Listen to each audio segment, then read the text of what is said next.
for the number 46, who had to be a little bit circumspect there because Foglu came bombing in from way back. Yeah, and for Scott Deroue, he can see that the gap is starting to stretch out already to Jeffrey Buis. There's 2.5 seconds between them, so he needs to make some progress. This is perfect for Jeffrey Buis. He and Tom Buis, if they can escape away out in front, will be odds on for a 1-2 finish here, leaving Scott Deroue to scrap it out in the group for third position. Yeah, and you can see there for Perez and Ravelli, keep an eye on the left-hand side of the screen as they come down in towards the right-hander. You're going to see the front fold here for Mika Perez on the number 8 and Ravelli, just an innocent victim there. And as they walked away, you could see Ravelli was very lucky there as well with that bike as it was coming through. He's obviously disappointed, but then obviously as well able to understand what happened. But it's very easy for that to occur on those runs down into the corner. Look at Hugo able to make the move on the number 64 machine as well, though. Good action down there in the battles further down the field. And Deroue is just getting bumped out of the way again and again. He's now dropped down to 7th position. De Consoli is up to P5 and now trying to bridge the gap to Bahatin Sofoglu. We've lost Macon Kawakami down at turn 2. We've also have Kev Sabaducci having to stand it up there through that corner as well.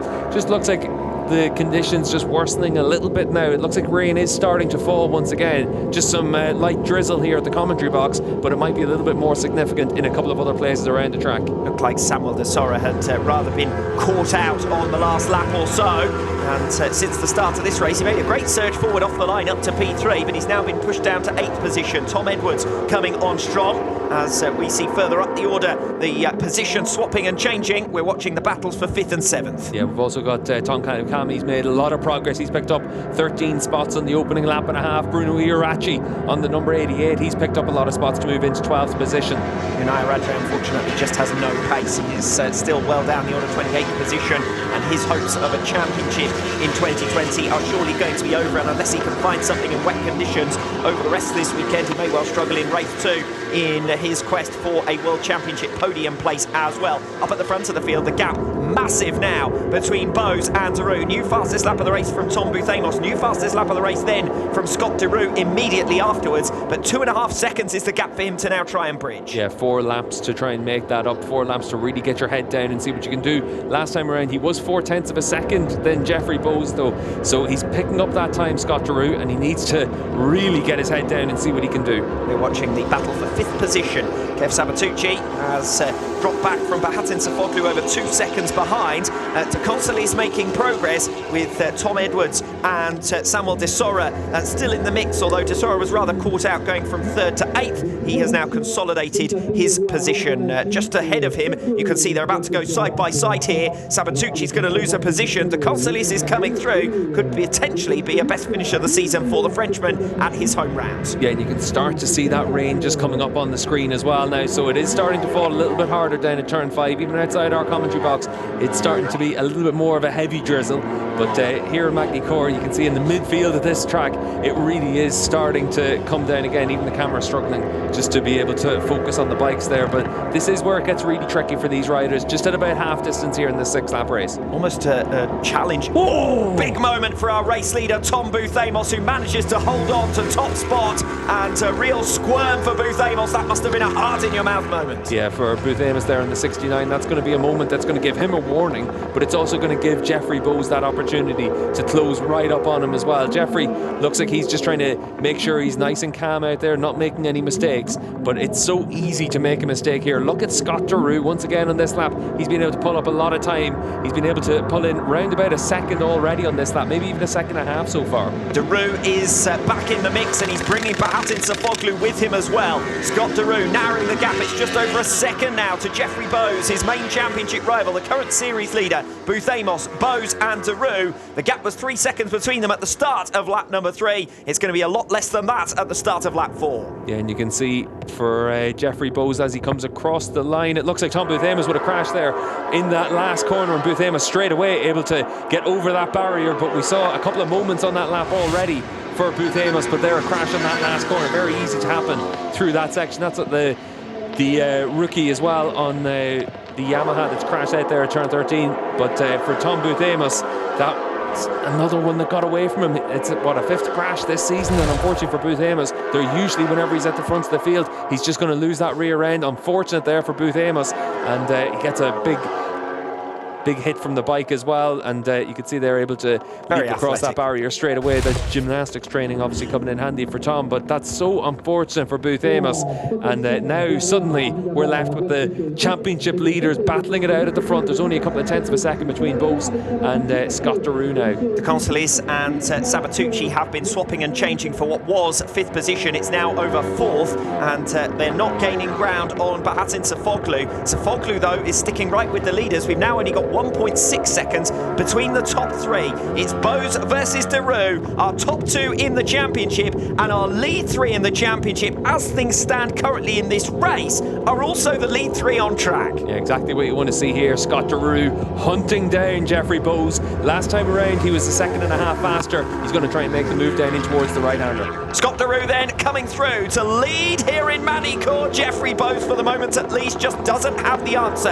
Into the chicane, Scott Deroue has hunted his prey and now taken him apart to lead. Yeah, Deroue, he's hit the front. Now he needs to make sure that he's able to stay in front. You can see the conditions worsening all the time here in Magny-Cours, but Deroue, last time around, he looked very comfortable, very fast, and didn't look like he was making any mistakes. But we saw also from Tom Booth Amos last time around just how quickly things can go wrong for these riders as well. So for Scott Deroue, he's the race leader. He's the one that's going to come across any of the big puddles or any of the issues first. And we saw in the Supersport race Lucas Maya saying that one of the key things for him was he didn't want to take the lead. He wanted to sit behind his rivals so that he was able to see where the grip was or where the big issues were. But right now Scott Deroue's hit the front. He wants to make sure that he's in a position to try and break away from Jeffrey Buis.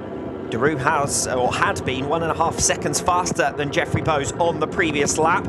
He is faster once again on lap number 4, but can Buis now have the advantage, as you said, of the marker in front of him, of the rider who is showing the way, as it were, and try and stick with him now. Still 1.5 seconds between the top 3. Bahatin Sofoglu is still right in touch. We've lost Tom Edwards. It's Edward who's gone down, and Tom Edwards in the gravel trap. Unfortunately for Edwards, we've seen it too many times in his 300 career, and another crash for him there, but he's had that pace through this weekend. He's been able to be in that leading group. Suddenly he needs to regroup for tomorrow's race. You can see there for Jeffrey Buis, though, he was close enough to try and have half a wheel there on Scott Deroue, but not quite close enough to really attack. So Scott Deroue just doing exactly what he has to do at this stage, but only a lap and a half to go.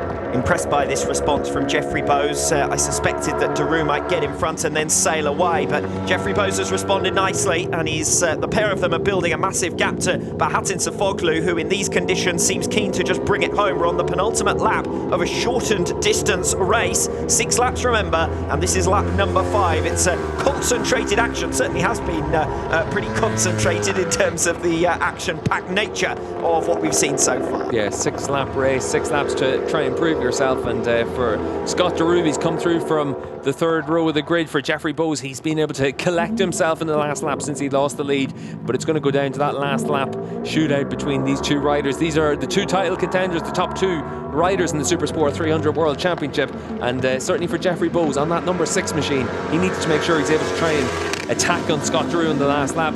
As it stands right now, there'd only be 11 points between them in the championship, so you need to win this race.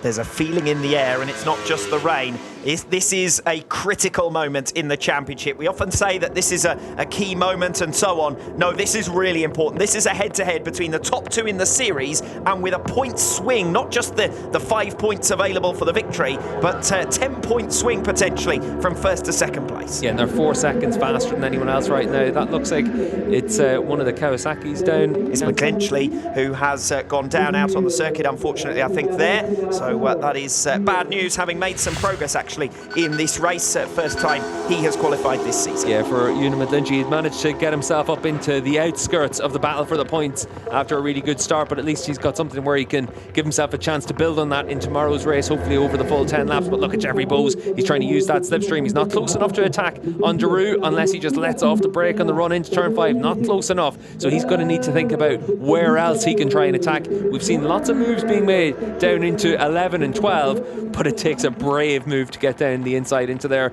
Jeffrey trying to use that speed through there. Another crash. Nick Callanan down there as well, and it looked like there was another rider with him, but didn't quite catch which that was. So Jeffrey Buis hunting his current race leader, his main championship rival, Scott Deroue, who leads us. The final lap here in Magny-Cours. The championship deficit would be narrowed to just 11 points as things stand, unless Buis can make that final sprint to come through and take the checkered flag. Deroue has ridden everything to perfection here to hit the front, to defend position in worsening track conditions. Buis clearly thinking about a manoeuvre. Where's the safest place to do it? There is no safe place to do it. Potentially down in towards turn 13, but you can see here for Deroue, he's blocked off the move down the inside. That's good riding from Deroue. So maybe down in towards 15. turn 15, but that's your last chance opportunity, and it's such a tough place to try and make the move. So easy to lose the front down into 15, but it's where Buis is going to try it.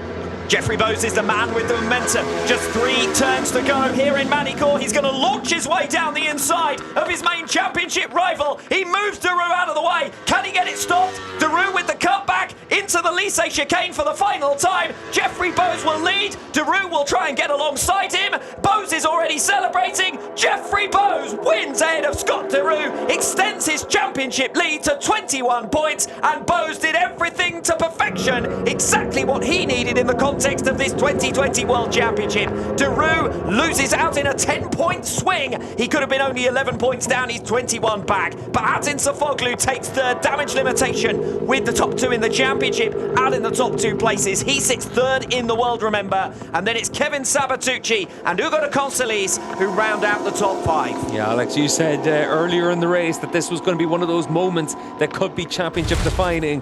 This is when, potentially for Jeffrey Buis, this could be the moment that he looks back at and says this is when he could have won the World Championship, because he didn't give an option there for Scott Deroue. He just got down the inside and was able to make that move stick. For Scott Deroue, he's got to be thinking, what do I have to do to win the Supersport 300 World Championship? He did everything right in this race. He defended really well down in towards turn 13, but Jeffrey Buis able to make the move into 15. 21 points is going to be a big ask for Deroue.